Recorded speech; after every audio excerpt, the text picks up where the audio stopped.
రామాయణం జరిగిందా? అక్షరాలా జరిగింది. భగవద్గీత నిజమా? ఖురాన్ నిజమా? నేను బ్రతికున్నా అన్నది నిజమైతే అది నిజమే, అంతే, 100% అది. ఓకే, రాముడు దేవుడా యేసుక్రీస్తు దేవుడా? నాకు రాముడు దేవుడు అంతే, ఇక దాంట్లోనే ఉంది సమాధానం. ఓకే, ఇవన్నీ విషయాలను ఆధారం చేసుకుంటే ఒకవేళ దేవుడు ఉండి ఉంటే లక్ష్మీకాంత శర్మ చాలా మంచి వ్యక్తి వాస్తవానికి. ఓకే, లక్ష్మీకాంత శర్మ ఎవరికి ఏ పాపం చేయలే. లక్ష్మీకాంత శర్మ తన వర్క్ తాను చేసుకుంటూ పోయిండు. తీర్మానం మల్లన్న ఎందుకు లక్ష్మీకాంత శర్మను బ్లేమ్ చేసిండు? దేవుడు అనే ఆయన ఉంటే దేవుడు అనేట ఆయన ఉన్నాడు కాబట్టి కాపాడాలి కదా. ఎస్, అదే చెప్తాను, దేవుడు అనేట ఆయన ఉన్నాడు కాబట్టి ఆ ఇష్యూ తర్వాత నాకు చాలా మంచి జరిగింది. ఆ ఇష్యూ తర్వాత నేను చాలా బాగున్నా. ఆ ఇష్యూ తర్వాత నన్ను నమ్మే వాళ్ళు ఇంకా పెరిగారు. ఆ రోజు ఆ 10 రోజులు ఆ నెల రోజులు వాంటెడ్గా టీవీలో ఏదో వచ్చింది తప్ప తర్వాత భయంకరంగా ఫోన్స్ పెరిగాయి, అపాయింట్మెంట్స్ పెరిగాయి. ఆ ఇష్యూ వల్ల ఇంకా ఫేమస్ అయ్యా. ఆ ఇష్యూ వల్లనే నేను ఇప్పుడు ఇంకా దాన్ని ఏమంటారు, ఏ విధంగా ఎవరిని నమ్మాలి ఎవరిని నమ్మకూడదని భగవంతుడు ఉన్నాడు. నాకు ఆ విషయంలో ఆ రూపేణ మంచి చేశాడు. ఎస్, అవును, నేనేం ఒక్క క్షణం బాధపడలే. ఆ మాటల వల్ల మానసికంగా బాధపడ్డాను తప్ప నాకు ఎటువంటి నష్టము జరగలేదు.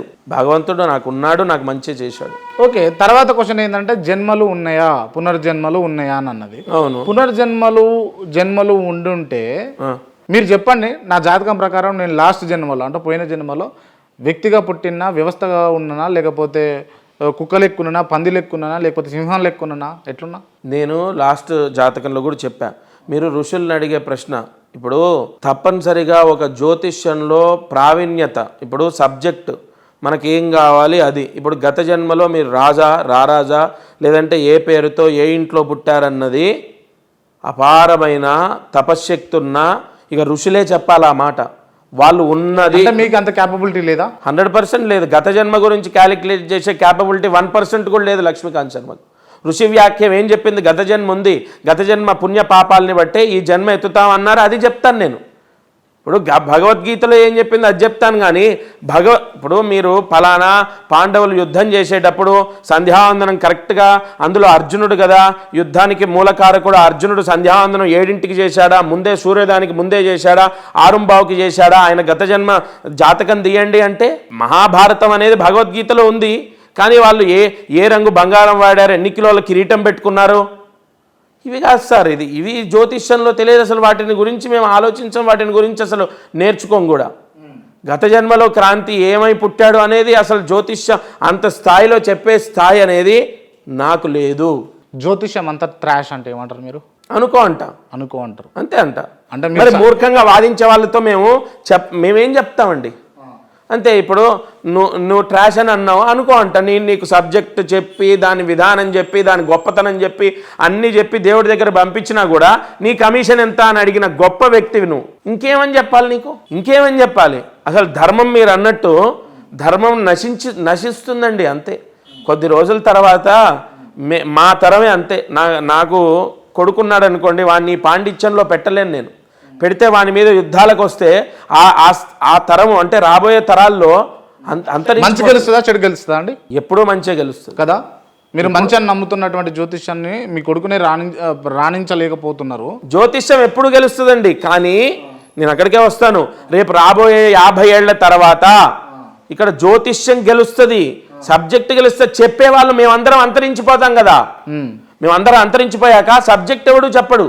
సబ్జెక్ట్ చెప్పకపోతే, దాని ప్రచారంలో లేకపోతే దాని గొప్పతనం ఎలా తెలియాలి? జ్యోతిష్యం ఎప్పటికీ తరాల్లో ఆ జ్యోతిష శాస్త్రం అన్నది నిజము. ఇప్పుడు నేను చెప్పేది కాదండి, రాజుల కాలం నుంచి చెప్పించుకుంటున్నారంటే ఏ మూర్ఖులా వాళ్ళు? వాళ్ళకు అపార జ్ఞాన సంపద ఉంది. ఒక్కొక్క రాజు ఒక యుద్ధ రంగంలో అవ్వచ్చు, లేదా రకరకాల ప్రావీణ్యం. మన కట్టడాలు తీసుకోండి, ఇవాళ వాస్తు సంబంధితంగా వాస్తు శిల్పులను తీసుకొని వాళ్ళు ఇప్పుడు ఒక దేవాలయాలు కట్టారంటే ఇప్పుడు మనం వాదిస్తే సరిపోదండి. అనాదిగా నమ్మకాలతో వస్తున్నటువంటి వాళ్ళందరూ పిచ్చి వాళ్ళ. సరే, ఇవన్నీ పక్కన పెడితే జ్యోతిష్యం అనేది లక్ష్మీకాంత శర్మయే ఎందుకు చెప్పాలి? లక్ష్మీకాంత్ శర్మ ఇంకొక శర్మయే ఎందుకు చెప్పాలి? ఇంకొక శర్మయే ఎందుకు? అందరూ చెప్పొచ్చు. సబ్జెక్ట్ ప్రతి ఒక్కరూ నేర్చుకొని చెప్తూనే ఉన్నారు. ఇంకా మీరు ఎక్కడున్నారు సార్? ఈ స్టూడియో నుంచి బయటికి రండి. ఎంతసేపు ఇంటర్వ్యూలు ఇవేనా? బయటికి రండి. ఇంటర్వ్యూల మాకు అర్థం అవుతలేదు. అర్థం అవుతలేదు కన్ఫామ్. అసలు ఎన్ని కోట్ల మంది ఉన్నారు తెలుసా? కోట్లు. ఆస్ట్రాలజీ మీద పట్టున్నటువంటి వాళ్ళు 1 కోటి దాటిపోయారు. ప్రపంచం మొత్తం చూసుకుంటే 10 కోట్లు 12 కోట్లు దాటిపోయారు. ఓకే, పూజారులు అంటే దేవుడి దగ్గర పూజ చేసేవాళ్ళు పూజారులు. దేవుడి దగ్గర పూజ చేసేటటువంటి పూజారుల స్థానంలో ఎంతమంది నిమ్న కులస్తులు ఉన్నారు? ఎంతమంది ఉన్నారంటే మీరు లెక్క వేసి నాకు చెప్పండి. నేను నా పని అది కాదు కదా. అసలు ఉన్నారా? ఎందుకు లేరు?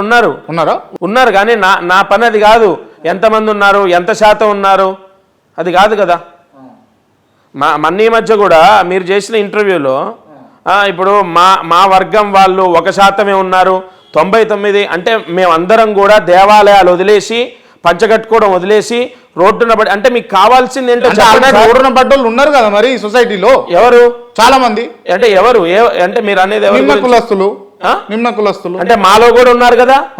మాలో కూడా రోడ్డున పడ్డ వాళ్ళు. ఇక్కడ రోడ్డున పడడం వాడి వ్యక్తిగత భావన, వాడి వ్యక్తిగత నడవిక.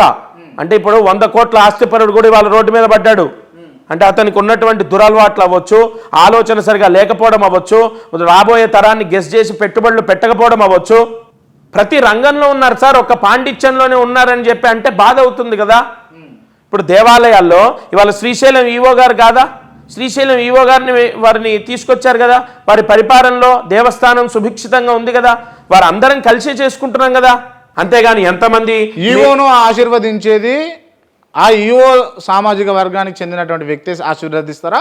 మీరు అందరూ ఆశీర్వదిస్తారు. మీరు అందరూ ఇప్పుడు శ్రీశైల దేవస్థానంలో లింగాయతులు పూజ చేస్తున్నారు, అమ్మవారి దేవాలయంలో పండితులు పూజ చేస్తున్నారు. సార్ 1960, 1970, 1980, 90 ఇలా దశాబ్దం 10 సంవత్సరాలకు మన ఆలోచనలు మారినాయి, జ్ఞానం పెరిగింది, చదువుకునే విద్యార్థులు పెరిగారు. ఇవాళ ఎంతసేపు కులం మతం అని లేదండి.